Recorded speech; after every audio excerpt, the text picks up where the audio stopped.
What's going on, everybody? You are tuned into another episode of Chopping Up with Q podcast. I'm Q. V's on the line, I'm DJ. and we are back like those folks you only see on Easter Sunday and Christmas. You know, those family members you only catch during the holidays. They only come through. Hey, yo, what's good, kinfolk? What your mama cooked? Rude. We're here more often than that. We're like the relatives that only come through for Sunday dinner. Okay, yeah, all right, I give you that then. At least once a week. That's cool. we do try. We do try to at least come to you twice a month. We're not horrible. Well, I think this we in the fourth quarter, and a lot's been going on. A lot of moves been being made, a lot of changes. So it kind of put a damper on our recording time. But eventually we will be back at it like we normally do. But y'all just got just kind of bear with us on this sense. I don't know, V, how you been though? It's like it feel like it's been about 2 months. Well, it hasn't been quite 2 months. Just we've just been busy people, but I've been good. Last we spoke, the people at work were terrorizing me as usual with their crap. And again, they're terrorizing me with their usual crap. But the good news is, Mm-hmm. I got a new job. Okay. Hooray! But first of all, congratulations. But let's also go ahead and put it out there that Q is great as always. I mean, there's a reason I put that in my name. My perfect resume writing expertise, kind of helped, drive that. But, not trying to pat myself on the back, but, congrats, man. Well, special thanks to Q for proofreading my resume and trying to make it sound like he made that bitch from scratch, which he did not. I just like to point that out. So I added a couple ampersands here, a couple apostrophes, and a period there. And you know what? Change some font sizes. You got a good resume. I mean, he took it over the top, y'all. For real. Like he took it over the top. Next level. They was like, "This is the best resume. It's the most professional resume I've seen in a long time." But here's the kicker: like you saw the resume I sent over. The resume was in fairly good condition for all intents and purposes. I'm not a horrible resume writer. I just needed a fresh pair of eyes. So the part that's concerning me is what do the other people's resumes look like? You know what I'm saying? Like mine is very utilitarian. It's very straightforward and to the point. Man, look, I'm sure they have some be like, yeah, so I worked here for this amount of time. I filed papers. I put on stamps. Sometimes I lick them. You know what I mean? That's just really been, it's really been on my mind because I'm just like the resume. I mean, like I said, you saw it. Like, there's not anything particularly special about it. Like, it's just pretty straightforward because I've always been taught the resume shouldn't be a bunch of fluff, right? Yeah. So it's not anything particularly special. So the part that it's just like, how are you guys? What are you sending to employers for them to be like, oh, her resume is the best resume I've seen out of 200 applicants? Like, I won't lie. It took me a while to learn because I don't know if it was like this. So out here, we learned 2 different ways. So in high school, we had to create a resume that was supposed to go to colleges, all that good stuff. And then I think at that time, places like, little small jobs were asking about a resume, but not really. mm-hmm. But, when you get ready to graduate from those who, attend college and you get ready to graduate there, you got the resume writing that you have to learn how to do. And it's different. And you're like, man, like people don't realize you got to have one for like every different thing. So if you only want to go into finance, you only got to write it. You got to write it for finance. So that other gig that you had where you worked part-time at UPS, hey, cut that out. We don't need that. So I think that's some of the things that people don't realize. And I didn't either. It took me a while. Yeah, I guess that makes sense. Because I think you kind of have to learn to curtail it to what you're looking for so that it kind of plays up to the skills that particular employer is looking for. But let me tell you, what really, really, really just grinds my gears. Like lately I've been, occasionally I get on Twitter and I'll just say, today I tweet for whoever. It's been random shit. But honestly, I haven't done it for a while. But like this week, I tweet for people that want to find a new job, but they have you upload your resume and then still want you to fill out an application. I tweet for Yeah, I y'all because I know. just closed the goddamn browser. I'm just like, oh, fuck this job. I don't even want this motherfucker now. Man, I used to hate that. And I remember when I was trying to get a job at like, I don't know how many times. So when, Hollywood Video and all Blockbuster were a thing, they used to, I don't know how far back I said this, but they used to have like that little quote unquote, survey you had to take and it would determine on if you could be hired or not. Did you ever take those? Yes.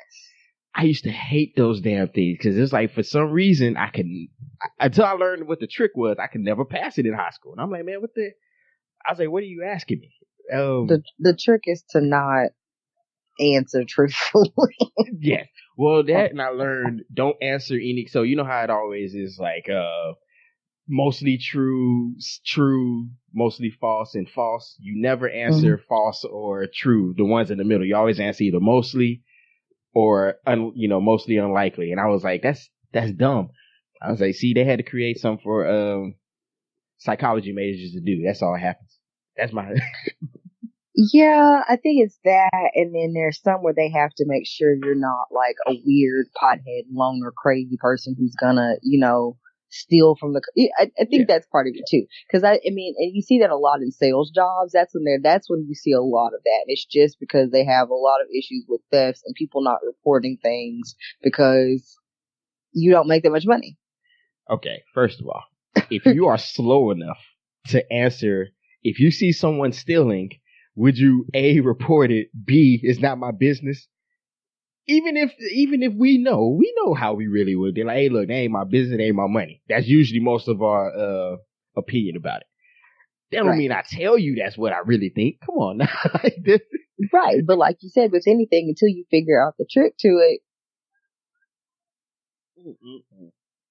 So, I mean, I feel like there's definitely some people out there that take these quizzes and then wonder why they don't get hired. It's because they have absolutely told the 100% truth about their personalities. And when it comes to most of us, there are just some parts of our personalities that we probably should keep hidden, especially when we're trying to get a job. So are you telling our people out here that sometimes you gotta lie to kick it? You don't have to lie to kick it. You have to tone down the very loud parts of you that would prevent you from being employable. All right. So y'all heard it here. Wise words from VJ. Fake it till you make it. There you go. Is that applicable? Does that work? That is exactly right. Fake it till you fucking make it. Because listen, these folks out here are not about to do you any favors. They really, they say that they want to hire the best person for the job, but let's be honest, they don't like to give the brown people the chances. So sometimes you just gotta fake it. Like, it's fine. Sometimes you gotta fake it. Sometimes you gotta act like you like people at work when you get the job. You gotta act like you like the job when you really don't like it either. You just listen. You just gotta get out of here and do it till you can do it. Hell yeah! I don't know how many times I lied on the application talking about would you be willing to work overtime if needed? All holidays, sure. Yeah. Absolutely. Yeah, exactly. Till Pizza Hut tried to get me to work on Super Bowl Sunday, and I say I'll refuse. Oh, absolutely not. Oh, no, absolutely not. Yeah, no, I'm not doing that. I'm good. What do you mean you're not? No, I'm just not doing it. I'm not going to be able to. I'm sorry. Man, that's just funny. I have some things coming up that prevent me from being able to do that. That reminds me when I worked at Chuck E. Cheese, my very first job. And when I just got tired of it, I just stopped going. And I remember one time one of the managers called me up and was like, hey, you coming to work today? So what are you talking about? You on the schedule? I don't work there. No, I don't work there anymore. Nah, I'm good. Which leads me to another question. What is your thought about 2-week notices? Do you think that it's important as you get kind of more into your kind of corporate grown-up jobs per se? Or do you still think it's one of those things where it's like, it just depends on how I feel about you? I'm in between. Only reason I do it is because, that old saying, like, you never know when you're going to need them again or have to go back or need a reference. So right. Now, if it's something, I ain't gonna lie. If it was an hourly job, I don't give a fuck. I'm just not coming back. That's just, hey, man, I quit. That day. And they're like, oh, really? Yeah, I'm out. It's like, I'm not gonna need you anymore. Um, when you get to, I don't want to use, I guess, should we say? Now we're going to get shredded on that one. But if you do work a corporate job, I think it plays more of a role because I think they have bigger influences, if that makes sense. I agree. Yeah, and we apologize because I said grown up or corporate job, but whatever job you have is your job. Started out here. We just got back. We don't want to get put out already. Whatever job you have is your, however you view the job. Like grown up is just me saying like you don't have like a part-time job at like the mall or like the Claire's or whatever. Like that's all I meant. Like I'm not, you know what I'm saying? Like I didn't mean it as if like your full-time regular ass job is not a grown up job. Like you pay your bills with it, it's a grown up job. Yeah, y'all heard that. If you ain't working in no corporate, you ain't. Nah, I'm lying. I ain't gonna say it. Yeah, listen. However you making your money and paying your bills is your grown up ass job, and that's just real. That's real talk. Yeah. So more power to you. But I think it's just one of those things where I think you do get to a point where certain jobs you feel like you have to, and I think that's always been what I was taught is you don't burn bridges. Yeah. And that was because I remember my grandfather told me that. He was like, I don't care how much you dislike it or whatever, you always want to give them now if they tell you don't worry about it and go ahead and go, then hey, okay. Yeah. But hey man, I remember but then there's another question. It's like, how come this is how come jobs don't even have to give you a 2 weeks notice? Like, hey, look, we're gonna fire you in 2 weeks, so good luck. I mean, think about it. Hey, man, we got to do layoffs and your name on the list, dog. So you got 2 weeks. Yeah, I mean, I've always thought that was interesting, right? Like, you're supposed to give them a notice, but they don't have to give you a notice. Yeah. But I also I've always thought it was interesting because I think it's a generational thing, right? Because even with like our grandparents and our parents, like they have this thought about, you get in a good job and you stay there and you get benefits and you retire. Mm-hmm.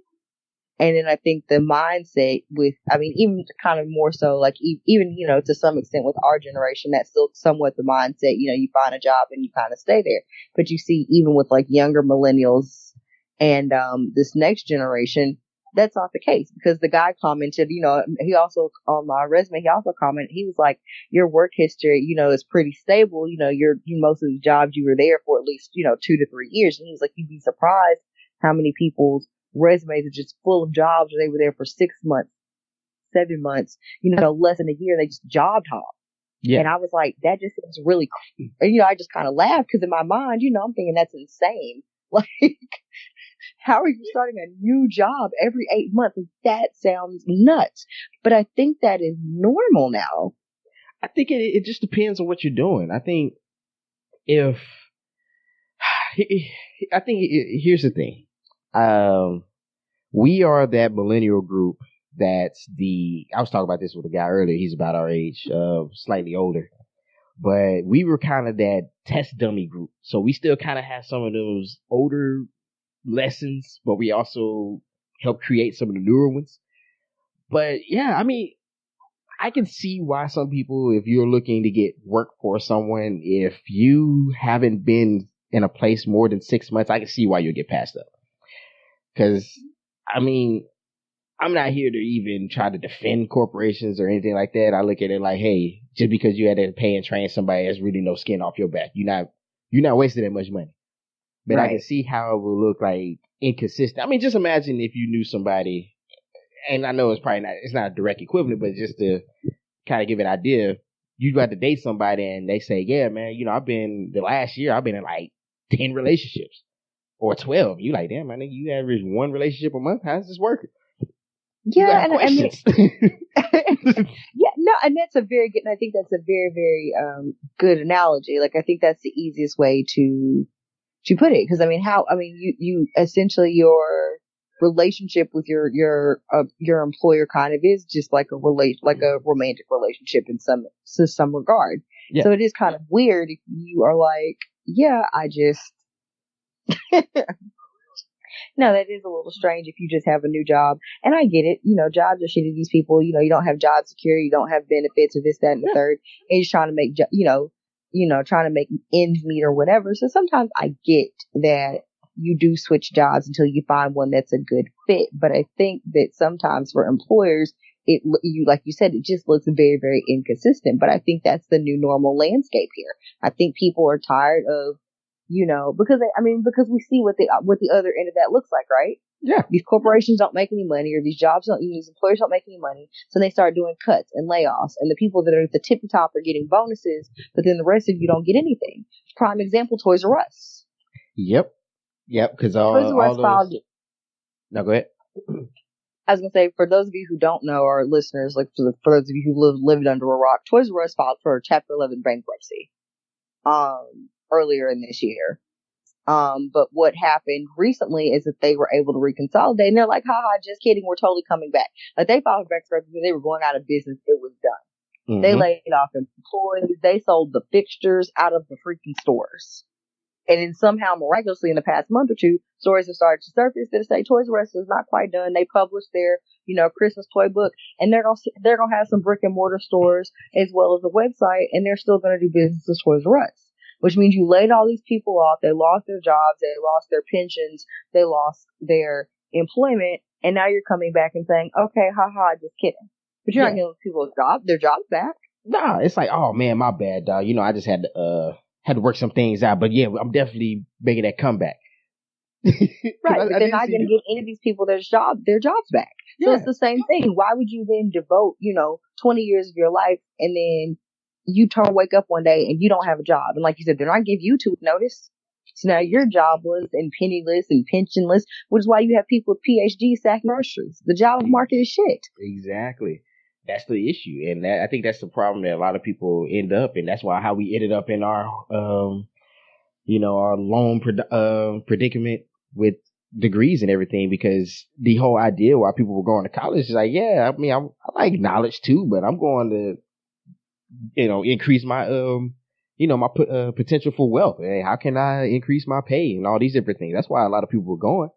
And that's how they were selling it. Like, come here, you guarantee to get a job. But that it doesn't. No, there's a finite, no matter what happens, there's always a finite amount of jobs. Some people just aren't going to get them. That's just the reality of it. Right. And the other reality of that being is that a lot of times, regardless of the job that you get, the cost of higher education is rising so rapidly that a lot of people are never going to be able to pay out the loans they had to take out to graduate. And because so many more people are starting to go to college, a bachelor's degree really doesn't mean anything. It's basically like a high school diploma at this point. Yep. Unless you're going into something particularly specialized. Yeah. And that's the funny thing is, like, I remember going back and even just looking at a lot of research, the only ones that are really going to pay you well out is nursing, engineering, or you going into teaching. And we already know teachers are already striking to try to get more money. So that's probably not even the best field. No, and that's the thing. You go thousands of dollars into this crippling debt, and there's just no way you're going to be able to pay it off unless you are, like you said, unless you're going into like healthcare or something like that, where there's always going to be people needed. But you also have to, go take, specialty education above what you're getting in regular school, which also incurs more debt. So it's just like this vicious cycle of, not being able to pay these things off. And then if you do get a job where you're making a a good amount of money and you think you should be living well, the amount of people that have, really good, almost, really good, excellent salaries for where they live, or even some people that are making 6-figure salaries and are still in debt or still behind on bills or still have poor spending habits is insane. Yeah, I think the biggest thing is poor spending. Like, it's so crazy on, like, when you just really think about it, at how much money you've actually made throughout your life up to this point. And of course, it's just, you got to put everything in perspective, but it's just when you think about, there's a ton of people, even people I work with, making great money, but they spend it like it's going out of style. But I think it's one of those things where if you have never really had money, because I think for a lot of us, or the vast majority, I don't know, listeners, but I think for a lot of, people, they're first generation college grads. That's true. Or they, or they're the first people in their family to really kind of make it out and make any kind of real money. So when, like we've talked about on the previous show, when you're the first person in your family to make any kind of real money, then you feel obligated in some ways to take care of other people. And even if that's not the case, and you're not taking care of other people, you have your own debts that you're trying to clear up. You've always been poor, so then it's one of those things where you have the money. You've never had access to these things before. Of course you spend it. Your thought process is not, let me save this for a rainy day, because because your mind doesn't go there, because you've never had any additional money to save up until this point.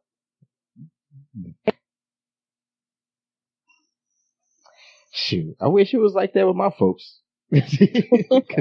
Hey man, when I say, how can I put it? My grandfather, I think that's where I kind of got my money sense from to an extent. So he worked at Kroger. He worked at Kroger as a overnight and things like that. But when I say this dude always had some cash on him, it's like even like my uncle. My uncle's he's an engineer, and when I say this guy is tight, I remember for a while he didn't buy a car, and they only had one car, and they were just paying off their one car, and he either took the public transportation, or he had his girl drop him off. And there's nothing wrong with that, but I think you really have to be in the right mindset to do those types of things. And when you come from nothing to having something, your thought process is not most people's is not, let me try to save this money. They're like, oh, I finally can afford the car I always wanted. I can afford to eat at these fancy places that I could never go to. Mm-hmm. See, I'm waiting to go eat at the fancy place so I can just wear my sweatpants there and have them look at me strange. Is that wrong? That is a very you thing to do. That is a very cute thing to want to do. So you know what? I'm not mad at it. I feel like you absolutely should be able to wear your sweatpants if you're spending your money there. But yeah, I just think that you have to unlearn those bad money habits that you have when you don't have disposable income. You have to relearn ways in which to make your money work for you, and sometimes that takes time. Which is why, Monopoly is here to help you on a lighter note. I'm getting it. That's all I'm going to say. So Monopoly has come out with a Monopoly millennial version, and Quentin feels like he has to have a copy. You're right. It's funny because I was like, come on, man. If you read one, I thought it was fake. I think I saw it on somebody's Facebook page. I was like, man, this can't be real. And then, of course, when I looked it up, it's at Walmart. And I said, wow, they actually did that. Okay. So the Monopoly guy is wearing like some Ray-Ban weird sunglasses and holding a cup of coffee. And it says Monopoly for Millennials. And the tagline is, forget real estate. You can't afford it anyway. That's cold. Like, it's like, man, look, I know this. You ain't got to just throw it in my face. And the drag there just it felt so real. Just hurt. I feel seen. Like, listen, you didn't have to call me poor to my face. Basically. Like, it's fine. You didn't have to call me poor. It's okay. I know. It's funny because I think they replaced the cash in it with what they call influencer cash. So yuck. Yuck. Oh man, let's see. Hold up. So instead of investing in Park Ave and B&O Railroad, see, while you're cruising life, you'll get to spend your hard-earned influencer cash on so-called super relatable experiences like a week-long meditation retreat or a night on a friend's couch. Yeah, that's really, really, really, really specific. Somebody at Hasbro that's me, man. Somebody at Hasbro someone at clearly a lot of people working at Hasbro are some millennials, and they are too poor to afford anything as well. It might have been them to come up with it. You never know. I think I looked at the board and they even had a part that said, which made me think of the other guy, that it was one place you can actually buy, and it's your parents' basement. Oh God. Okay. Yeah. Done. Okay. Yeah. Done. All right. So, enough of that. We getting it though. We gonna get in and we're gonna record a session with us playing it to let y'all know how it goes. We got to set that up. We're gonna come back and tell y'all about how the game of your childhood was ruined. To this day, I have never actually finished a game of Monopoly. Like, is it possible to actually finish the game? It is possible, I do believe, but you got to be working hard because I think eventually you just get tired, right? Because if someone, somebody's either got to end up with all the money or something, and I think at some point you just get tired of playing because you've been there all goddamn day. But if any of you have ever finished the game of Monopoly, definitely hit the comments, let us know, Twitter us, let us know about your games of Monopoly, because I feel like it either comes to blows, or everybody's just like, forget it, I'm bored, I don't want to play anymore. The only way I've seen a game of Monopoly end is if somebody just always said just F it, and they kind of just brush the whole board off the table and say, nah, the game's over. Talking about I'm bankrupt, that type of stuff. Oh, so they're being sore losers. That's how the game ends, somebody being a sore loser. Oh, that's rude. Oh, man. Everybody knows the bankers always cheating because they always short you. You like, man, look, I know I paid you. I know you ain't giving my $200 last time I went around got past go. There's also a Monopoly cheaters version where you can actually try to steal money. So that's apparently encouraged in that version of the game. So okay. Monopoly wants everyone out there who plays to have options. So yeah. Oh man. If your Christmas is lacking a little then you know what to do. Head out to the newly revamped Toys R Us and buy yourself a copy of some Monopoly games. the Toys R Us boutique. That's what it's going to turn back into. Speaking of other parts of our childhoods dying, Stan Lee passed away. For those of you who don't know, he is a producer and a writer and comic book content creator, and is responsible for all of your favorite Marvel superheroes, and probably the reason why a lot of us believe in superheroes and think they're so damn cool. Yeah, exactly. Like Spider-Man, he helped with the creation of Black Panther. I don't remember if he helped with X-Men or not, but basically, he helped lead Marvel, and of course, he sold it off to Disney and got paid, but everybody should know him just from the random cameos he had in all these films. If you're wondering who the old guy, they always show, that's Stan Lee. So just, but yeah, man. Yeah, he was 95. So yeah, I didn't realize he was that old though. I seen the because I seen somebody comment on it. I was like, is that real? And I went and looked, and it was like, yeah, and he was 95. I was like, man, this dude was almost a century old. Yeah. Wow. Man, hey, he had a good long life then. I can say that. It's 95. I can only imagine. I wouldn't want to live. Would you want to live at 95? See, and I think that is tough.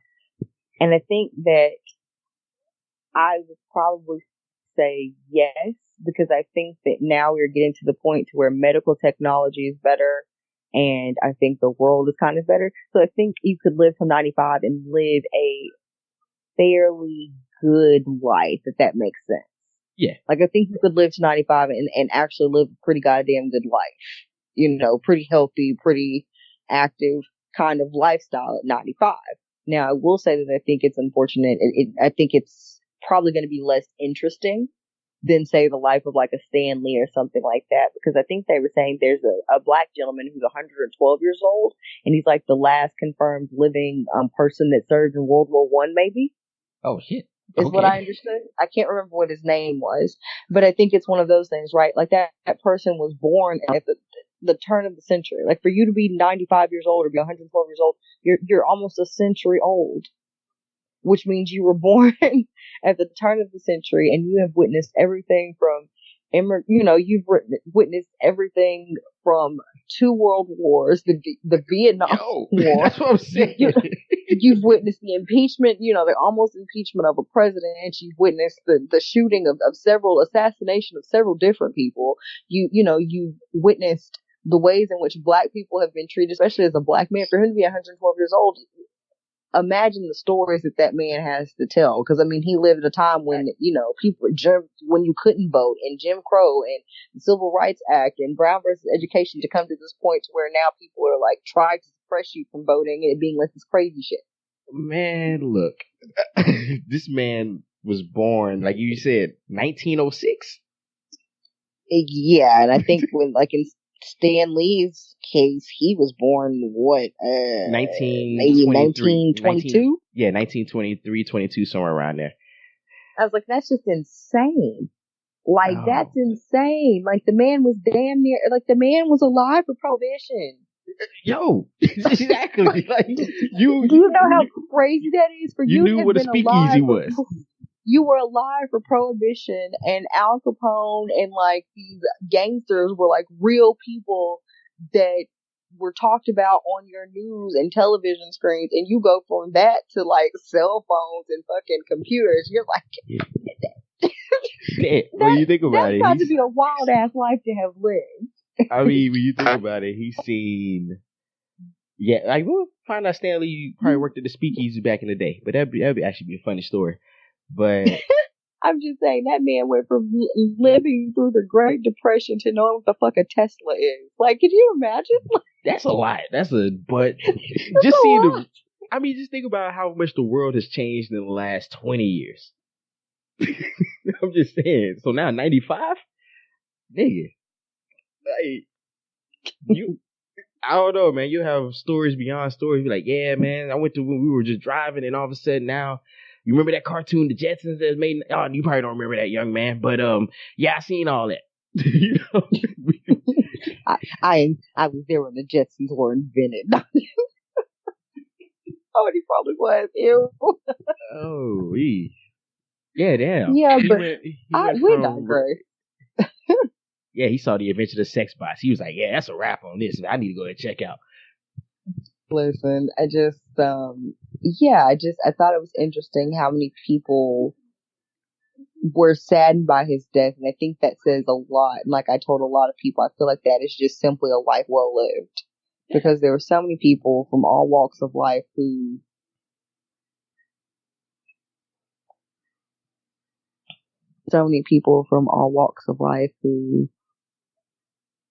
were affected by his death, and I think it's just interesting to see that. And there are a lot of people like, oh, y'all aren't real comic book fans, blah, blah, blah.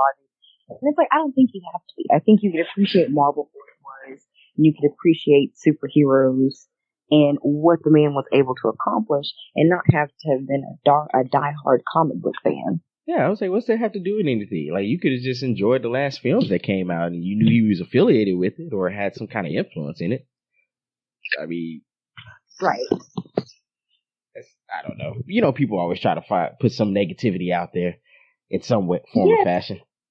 Well, yeah, they do that every time somebody dies. It's like, oh, such and such died. Oh, you're such a big fan now. Name 3 of their songs. And it's like, what?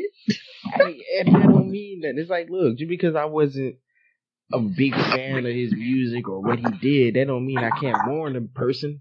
I'm just saying, like, people in their logic, man, it's interesting, man. It's like, oh yeah, if you didn't read Spider-Man, the Amazing Spider-Man, Volume 1, original series, you can't mourn Stan Lee's death. It's like, wait, what? I don't know. But you know, R.I.P. You know, he was one of the real goats out here. Really helped make it a good medium, because you know, for a while a lot of people didn't even look at comic books as like legit, because it was just like, oh, that's stuff for kids. So he also kind of helped adults really get into it as well, because it was so.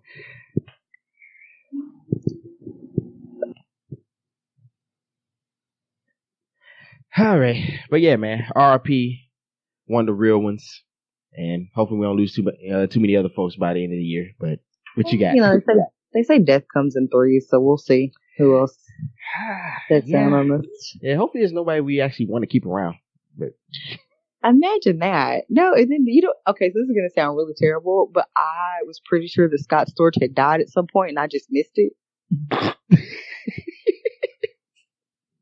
And then come to find out he's alive and well, making beats and music and stuff. People like, oh, Scott Storch got some new songs out, and they flames, they fire. And I was like, I I was almost certain that man had overdosed on drugs. So that's hard. Hey, look, you're not that bad because Alicia always. What were we watching the other day?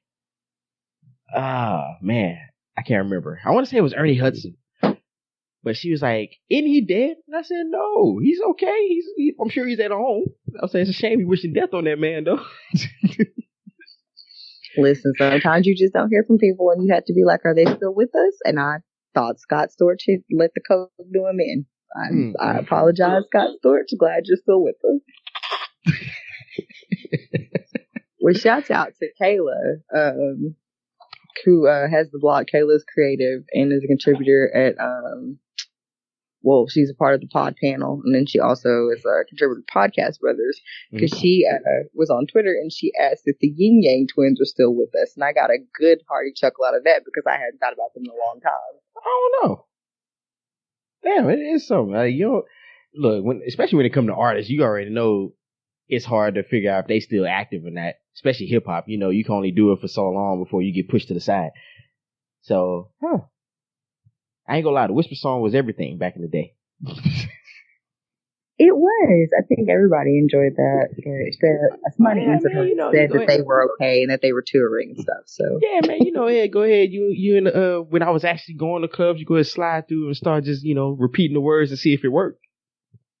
No, we're not doing that. Okay. Sometimes sometimes the odds will be in your favor. No. Speaking of odds not being in your favor and people with highly questionable things going on. Okay. I guess we can slide into our final topic of the evening, since we have been shooting this shit. But it was brought to my attention, or it has been brought to my attention in the past. I think I've had this conversation on some level because we were having a discussion about emotional manipulation and public apologies, proposals, and whatnot. And I think you brought up a story that you had read about a woman that was publicly shaming her fiance for a ring. Will you run that down for us? Yeah, so she made it on all kind of blogs, but so apparently she found the ring that he was going to propose to her with, like a nightstand, and she took a picture of it, posted it on her Facebook page, and really just kind of went into it, talking about, this is just not what I would want. I'm not a fan, and I hope this wasn't the ring he was going to give me, and so on and so forth. And of course, a lot of people had their varying opinions on it. Some were like, hey, at least you did him a favor because he shouldn't marry you now. That's mine. And then there's other people who be like, hey, you know what? If you're going to wear it, you should get something that you like. Okay, I'll hear that too. But I'm not sure that blasting it online was the way to do it, especially if a lot of people are friends with whoever they're dating on social media, which that's another topic for another day. So I'm sure he saw it. I'm not sure how it worked out, but I can look at that as kind of manipulative because now he may be under the pressure if he really wants to be with her after that now he's going to either put himself in a financial hole to get something more expensive what she wants or something else along those lines. But yeah, that was interesting. I don't know how would you recommend that, or if a friend of yours did something like that, how would you respond? I tell her to take that down, and here's why. I feel like a person goes out and spends their hard-earned money on something for you, and they haven't even proposed yet. Like, here's the thing: the person hasn't even proposed to you yet. Like, they could have been sitting on that ring for God knows how long. You see what I'm saying? When you go snooping for stuff, you find stuff that you weren't supposed to find. Mm-hmm. You found this ring, you done blasted this person online, and now they may feel like, I don't even want to marry this person, because what kind of ridiculous ass, materialized, selfish person would then post about hating the ring that they weren't even supposed to be digging for and find on social media to talk shit about them? I mean, this is true. Like, would you still want to be with that? Like, you sound crazy. Like, you're mad. And I get both sides of the fence, right? Because you want to be glad when somebody does something for you, but also, like you said, if you have to really want to wear it, it should be something that you like. Yeah. But I also feel like it's one of those things that could be a private discussion. If that person proposes to you and you don't like the ring, then you can just say that when you get the ring, like, yes, and and have a conversation like, look, I really don't like this ring. It really is kind of ugly, and they can take it how they want to. But I don't feel like public shaming is ever the way to go when it comes to people that you care about. Another thing I also thought about was that it was an engagement ring. Now, unless you're one of those people who will be engaged for the next 5 to 10 years, you're only really wearing that ring maybe 12 to 18 months. Because you replace that ring with your wedding ring and bam, later. So, I'm just saying, like, was it really worth that short period of time that you may have to have it? Now, of course, like I said, if it's a situation where it's like, oh, really, I'm happy that you proposed to me, but you think it's maybe we can look at a different style. This doesn't really fit my style. Is there something that we can do that's of the same, equal, or value? Right. But I don't know. I mean, but I think that's a reasonable expectation, but it puts a bad taste in people's mouths when you do things like that publicly. Like, I was having a conversation on Twitter and they were talking about, well, the question was not necessarily about public proposals or it was more so about going to somebody else's wedding and stopping it in the middle of the wedding to declare your love for that person. Oh, okay. So something like that's graduate. Because I don't. Right. Or like because the example they gave was a different world. When Whitley and Dwayne. But I don't want to go into that because that was that person's whole, spiel about stopping weddings. But it got me to thinking. And that's why I brought up the topic about the ring. Why do people feel like that it is okay for them to publicly do things like that? Public proposals. Like, why do you think like it's okay for you to propose to somebody in public in front of people? Or when you cheat or mess up, get on social media and publicly declare your love and say, oh, I cheated on this person and I did them so bad and I did all these things to them and they still stood by me and they're so great and I love them and please take me back. Like, why do people feel the sense of entitlement that those things are okay? I think it's a situation because a lot of us aren't willing to, I gotta put it, we're not willing to deal with the backlash publicly if we don't go the way that people think. So, for instance, if someone comes in and declares their love for you and blah, blah, blah, or let's just put it like this, they come and propose to you in front of your family, in front of their friends, and so on and so forth, you're not going to want to break them down in front of their people. You're going to probably say yes or I don't know. You're not going to want to say, oh, hell no, I ain't marrying you. Because I think if you do that in public, honestly, I think your relationship is done. Because I don't think there's any way to come back from that. And so it's a way to kind of manipulate it because you're not going to want to subject that person to public humiliation. So you may just kind of go along with it until maybe you have an opportunity to really fully discuss it. So do you feel like maybe it's a safety net in some ways? You think that it is, which I hate to call it that because it makes it sound nicer than it is. But do you think those types of emotional manipulations are in a way like a defense mechanism?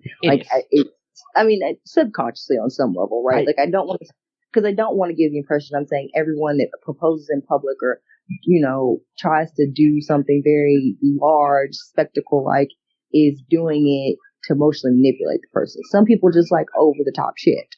Yeah.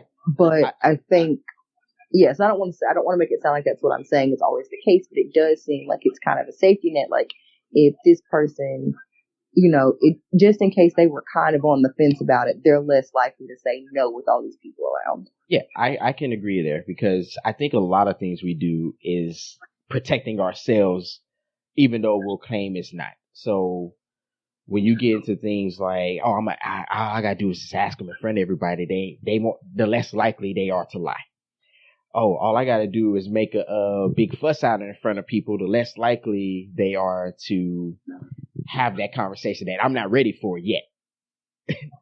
A lot of these differences, like even people who snoop, like reason you snoop is because you have uncertainties and what you're trying to do is like, well, maybe see, I know I don't know if I want to be with, I don't know if they want to be with me, but if I find something that will give me my conclusion and I can say, fine, if that's how you feel, I'm out. Is a lot of these things that we try to do in our relationships is a defense mechanism, sort of say, right, wrong, or indifferent. No, I agree. Some of y'all need therapy.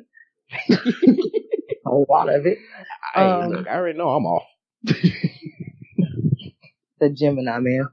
But it just, I just thought it was just wildly interesting. And I think there's this other whole thing, even like with public shaming, like on Twitter or Facebook, where like I was saying, for instance, like where the person breaks up with them.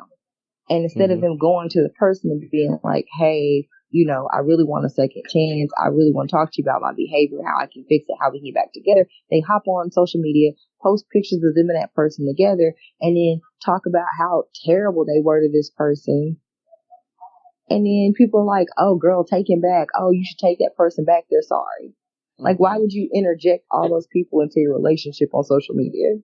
We do that too, because then it helps validate a lot of things. So let's just be honest. When people get on and they sound genuine, and that's why I know this is probably, I'll let some insight to me. I don't hang my hat on what people say. I'm sorry. Like, I really don't. Right. And reason being is people are very manipulative. People will say what really does sound good. I mean, it's like when you first meet people, they're not going to say, hey, look, you know what? Most likely I'm going to fuck you over. Most likely I'm going to get bored. Most likely this is going to happen. No, I'm going to build myself up to be the best thing since sliced bread. And so I can say a lot of things. Now, what I do may not line up with what I say. So you get people who will go online and sound real sympathetic. Oh, I'm really sorry. I haven't eaten since this day happened. I'm blah, blah, blah. Ever since then, our dog that we got misses you. See, things like that. So, to people on the outside looking in, they'll be like, oh, they're so sorry. Y'all made a great couple. You should get back together. And sometimes that outside influence can make you make that decision, even if it's not the best one. Yeah, especially how many times have people, how many times have people, you probably can attest to this, went to your parents and tell them about how they really felt, or that they're so sorry, or blah, blah, blah. And then your parents come to you saying, oh, well, maybe you should give them another shot. And that's what I'm saying. Like, it's gross. Like, it's never going to not be gross. And the people don't look at it as emotional manipulation. They look at it as, oh, I'm trying to get other people to hear my side of the story. Just hear me out. But the thing about it is like when we often talk about closure on the show here, you and I both believe that's some bullshit. Like, you're not entitled to me giving you closure in a relationship. You're not entitled. That's what I'm saying. The sense of entitlement that you have to have over another person's autonomy to feel like you should then contact their friends and family to force them or talk them into taking you back after you've done some shitty, fucked up shit is insane to me. Yeah. Like, you sound like a fucking sociopath.